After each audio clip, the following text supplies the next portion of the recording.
Η γλιστρίδα δεν είναι απλώς ένα αγριόχορτο ή ζυζάνιο. Είναι ένα από τα πιο θρεπτικά άγρια βρώσιμα φυτά της ελληνικής φύσης, γνωστό από την αρχαιότητα για τη διατροφική του αξία. Σε αυτό το βίντεο θα δούμε πώς μπορούμε να τη μετατρέψουμε σε νόστιμα και υγιεινά πιάτα. Η γλιστρίδα είναι πλούσια σε ω3 λιπαρά οξέα φυτικής προέλευσης, βιταμίνη C, βιταμίνη Α, βιταμίνη Ε, κάλιο, μαγνήσιο και αντιοξυδωτικά. Γι' αυτό και θεωρείται ένα από τα πιο πολύτιμα άγρια βρώσιμα φυτά.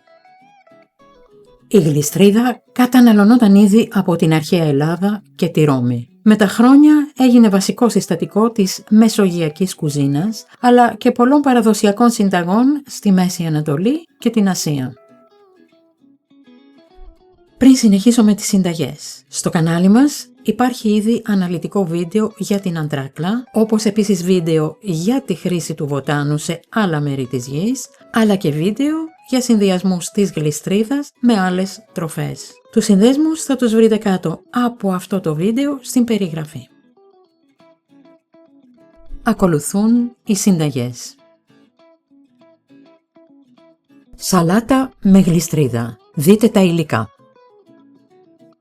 Ένα ματσάκι φρέσκια γλιστρίδα. 2 κουταλιές της σούπας αγγούρι κομμένο σε μικρούς κύβους. 100 γραμμάρια φρέσκο τυρί κρέμα με μυρωδικά ή κατοίκιδο μοκού ή ανθότυρο. 1 κρόκος σφίχτο βρασμένου αυγού. Λίγα κλονάρια φρέσκου μαϊντανού. Για τη βινεγκρέτ θα χρειαστείτε 1 κουταλάκι του γλυκού δυνατή μουστάρδα. 1 κουταλάκι του γλυκού ελαιόλαδο. Μισή κουταλιά της σούπας χυμό λεμονιού. Μισό κεσεδάκι γιαούρτι 0% λιπαρά. 2 κλονάρια μαϊντανό ψιλοκομμένο, αλάτι και φρεσκοτριμμένο πιπέρι. Τρόπος παρασκευής. Πλύνετε καλά τη γλιστρίδα. Αφαιρέστε τα πιο χοντρά κοτσάνια αν χρειάζεται και στεγνώστε τη απαλά με χαρτί κουζίνας. Τοποθετήστε τη σε μια σαλατιέρα. Προσθέστε το αγγούρι κομμένο σε μικρούς κύβους. Το φρέσκο τυρί, αν είναι μαλακό, μοιράστε το σε μικρές κουταλιές ή σπάστε το σε κομματάκια. Τον ψιλοκομμένο μαϊντανό και τέλος θρηματίστε από πάνω τον κρόκο του σφίχτο βρασμένου ή απλά βρασμένου αυγού. Ετοιμάστε τη βινεγκρέτ. Σε ένα μπολ ανακατέψτε τη μουστάρδα με το ελαιόλαδο. Προσθέστε τον χυμό λεμονιού, το γιαούρτι και τον ψιλοκομμένο μαϊντανό. Αλλά το πιπερώστε και ανακατέψτε μέχρι να ομογενοποιηθεί το μείγμα. Περιχύστε τη σαλάτα με τη βινεγκρέτ, ανακατέψτε απαλά και σερβίρετε δροσερή.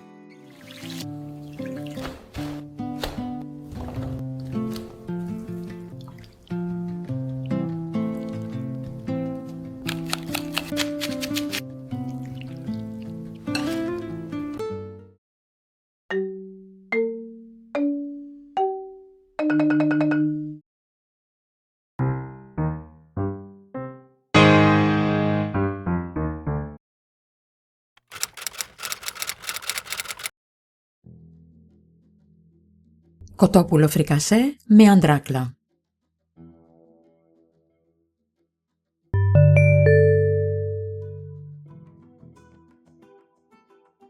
«125 ml ή μισό φλιτζάνι νερό, 1 λίτρο ή 4 φλιτζάνια φρέσκα φύλλα αντράκλας πλυμμένα, 1 μικρό κοτόπουλο για ψητό κομμένο σε μερίδες, 50 ml ή 1/4 φλιτζανιού ελαιόλαδο, 1 σκελίδα σκόρδο ψιλοκομμένη, 1 μικρό κουτί σάλτσα ντομάτας, 125 ml ή μισό φλιτζάνι ξηρό λευκό κρασί, 15 ml ή 1 κουταλιά της σούπας χυμό λεμονιού. Τρόπος παρασκευής.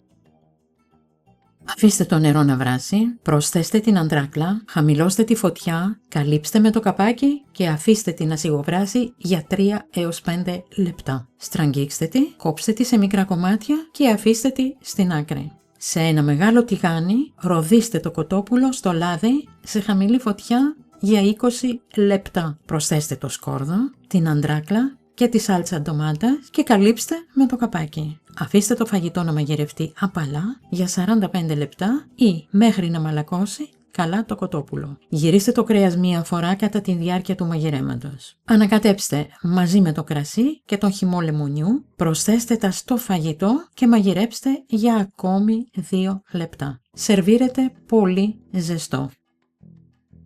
Το φαγητό είναι έτοιμο, καλή σας όρεξη! Ακολουθούν ξανά τα υλικά και η εκτέλεση για όσους δεν πρόλαβαν να τα σημειώσουν.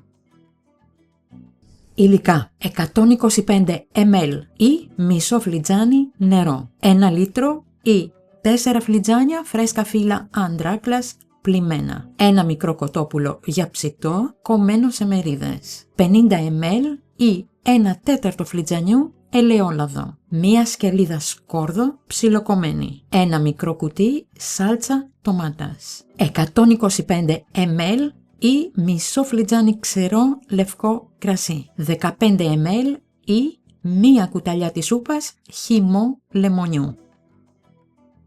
Τρόπος παρασκευής. Αφήστε το νερό να βράσει, προσθέστε την αντράκλα, χαμηλώστε τη φωτιά, καλύψτε με το καπάκι και αφήστε την να σιγοβράσει για 3 έως 5 λεπτά. Στραγγίξτε τη, κόψτε τη σε μικρά κομμάτια και αφήστε τη στην άκρη. Σε ένα μεγάλο τηγάνι, ροδίστε το κοτόπουλο στο λάδι σε χαμηλή φωτιά για 20 λεπτά. Προσθέστε το σκόρδο, την αντράκλα και τη σάλτσα ντομάτας και καλύψτε με το καπάκι. Αφήστε το φαγητό να μαγειρευτεί απαλά για 45 λεπτά ή μέχρι να μαλακώσει καλά το κοτόπουλο. Γυρίστε το κρέας μία φορά κατά τη διάρκεια του μαγειρέματος. Ανακατέψτε μαζί το κρασί και τον χυμό λεμονιού, προσθέστε τα στο φαγητό και μαγειρέψτε για ακόμη 2 λεπτά. Σερβίρετε πολύ ζεστό. Αν θέλετε να παραγγείλετε κάποια από τα προϊόντα που αναφέρονται σε αυτό το βίντεο, θα βρείτε τους σχετικούς συνδέσμους από κάτω.